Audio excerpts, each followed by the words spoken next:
Continuamos con el texto El yo y el ella. Entonces, en un comienzo, ese aparato psíquico incipiente era puro ello. Luego, a partir del sistema percepción, este ello se vio modificado por el mundo exterior, conformándose lo que conocemos como el yo. A su vez, más adelante, en el interior del yo se produce una diferenciación que es lo que Freud llama el super-yo. Y digo más adelante porque Freud considera que este super-yo, esta instancia que parte de una diferenciación dentro del yo, se produce por identificación con el super-yo de los padres una vez declinado el complejo de Edipo. Esto lo vamos a ver más adelante. Les decía que se forma por el mecanismo de identificación. ¿Qué es la identificación? Freud en 1914 en el trabajo Duelo y Melancolía explica cómo reacciona el yo en algunas ocasiones ante la pérdida de un objeto de amor. Cuando la pérdida de objeto le resulta intolerable, puede ocurrir que el yo encuentre en el mecanismo de identificación con el objeto un modo de tolerar o evitar la pérdida. Entonces el yo se identifica con este objeto, cuyos atributos pasan a formar parte del yo, conservando de esta manera al objeto perdido. En Duelo y Melancolía, Freud dice: habíamos logrado esclarecer el sufrimiento doloroso de la melancolía mediante el supuesto de que un objeto perdido se vuelve a erigir en el yo, vale decir, una investidura de objeto es relevada por una identificación.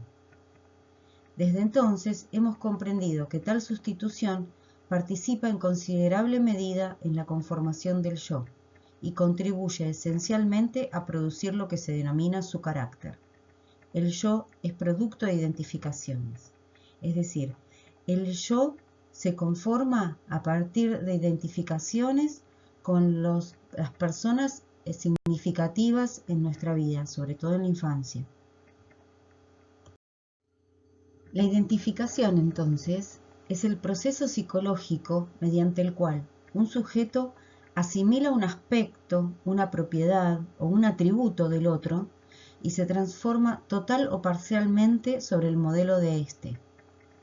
Dice Freud que es la forma más originaria de ligación afectiva con un objeto. La identificación es esa huella, la marca que el otro significativo deja en nosotros. Las primeras identificaciones son la huella que el primer encuentro del bebé con el otro que lo asiste deja en él. Es como cuando pisamos la arena húmeda y queda la marca de nuestro pie en la arena. Bueno, es la marca del otro en el sujeto incipiente. Por eso dice que el carácter del yo es una sedimentación de las investiduras de objeto resignadas. Contiene la historia de estas elecciones de objeto. Por eso es la marca que los otros significativos dejan en el yo. Por identificación, entonces, el yo se parece al objeto. El yo es un conjunto, un conglomerado de identificaciones para Freud.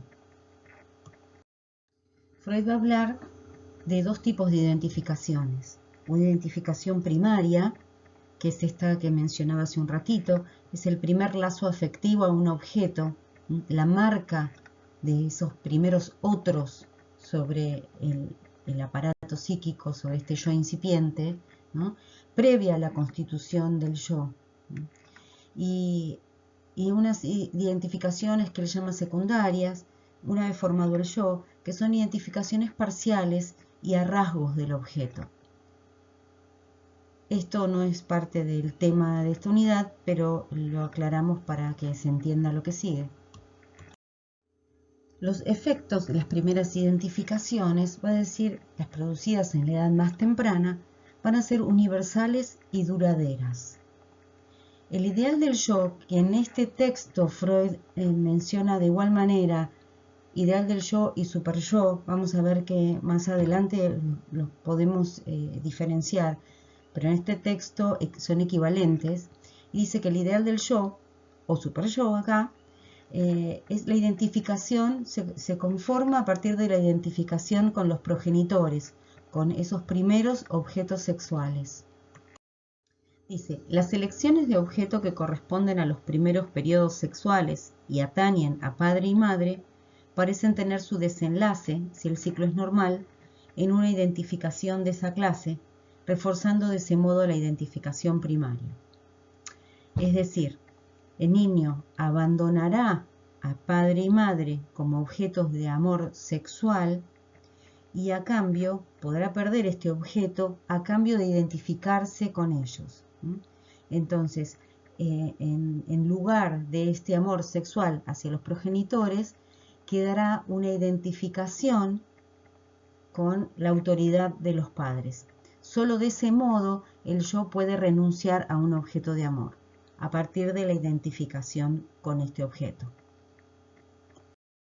Dice, así como resultado más universal de la fase sexual gobernada por el complejo de Edipo, se puede suponer una sedimentación en el yo que consiste en el establecimiento de las dos identificaciones, padre y madre, unificadas de alguna manera entre sí. Se identifica con la figura de padre y madre unificadas. Esta alteración del yo recibe su posición especial. Se enfrenta al otro contenido del yo como ideal del yo o super yo. Repetimos entonces, se resigna estos objetos madre-padre como objeto de amor sexual a cambio de una identificación con ellos.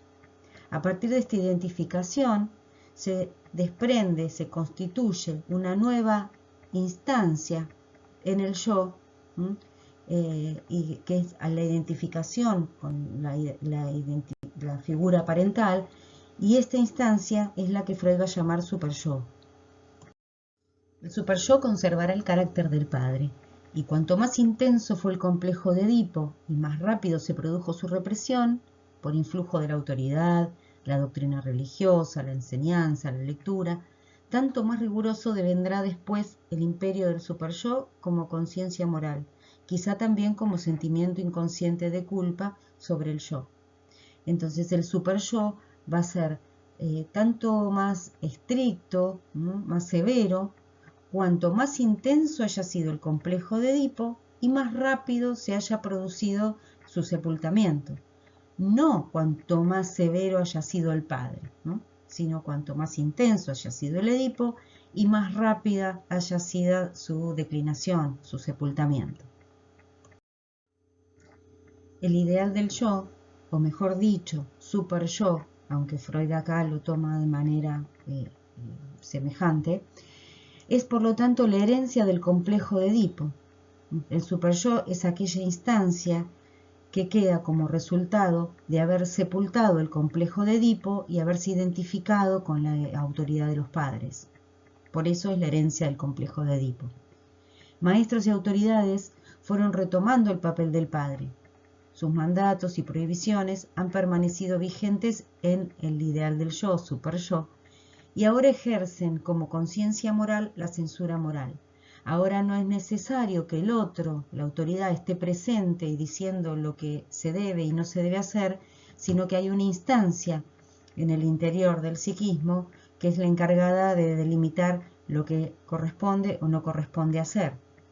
Y la tensión entre las exigencias de la conciencia moral y las operaciones del yo es sentida como sentimiento de culpa, Cada vez que el yo se comporta de determinada manera, y no es coherente o no se corresponde con las exigencias y las reglas, que va a establecer, de las que va a ser